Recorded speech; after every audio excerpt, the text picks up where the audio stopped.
Бүгүнкү күндө көп кабаттуу үйлөрдү куруу учурдун талабы болуп турат. Барыбызга маалым болгондой, Кыргызстандын аймагында дагы бир нече жеке компаниялар, мамлекеттик компаниялар калкты үй менен камсыз кылуу максатында курулуш иштерин кызуу жүргүзүп жатканы белгилүү. Ал жайларга жумушчулар тартылып, алардын техникалык коопсуздугун сактоосу эскертилип келет. Тилекке каршы октябрь айында эле Кара Суу район аймагында 2 жаран, бири бийик имараттан куласа, экинчисинин башына апалыкка түшүп кетип, каза болгондугу маалымдалды.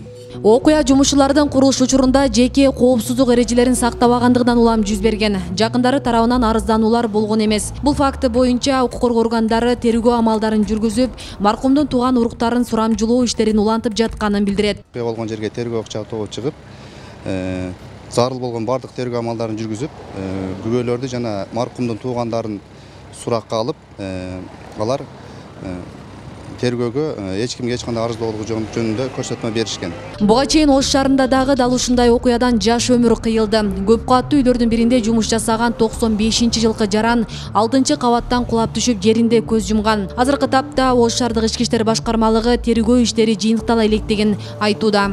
Алгачкы тергөөнүн маалыматына караганда курулуш компаниясы тарабынан тиешелүү баягы коопсуздук эрежелерин сактоо боюнча аткарылчу иштер аткарылган. Ошентсе дагы биз күбөлөрдү жана ошол маркумдун тууган уруктарынын күбөлөрүнөн сурамжылоо иштерин жүргүзүүнү улантып жатабыз. Жумушчуларды тандоодо сөзсүз түрдө курулуштагы коопсуздук эрежелердин сакталышына өзгөчө көңүл бурулушу керек.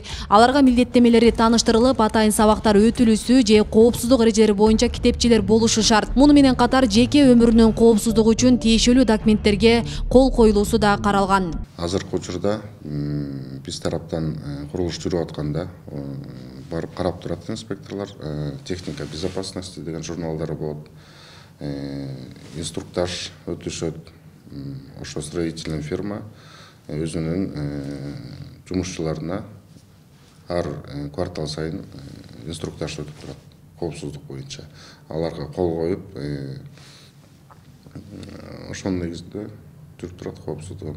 Ушул тапта Ош шаарында жалпысынан 66 көп кабаттуу үйдүн курулушу жүрүп жатат. Жергиликтүү бийлик 37 көп кабаттуу үйдүн курулушу мыйзамсыз экенин ачыктаган. Алардын иши токтотулуп, сот иштери башталганы белгилүү.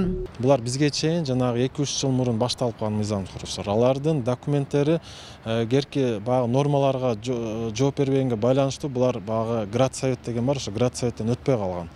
Же өткөндө дагы 1-2 пункттарды аткаруу максаты менен курулуш башталсын дегенде дагы алар ошону аткарбай эле курулуштарын баштап беришкен да.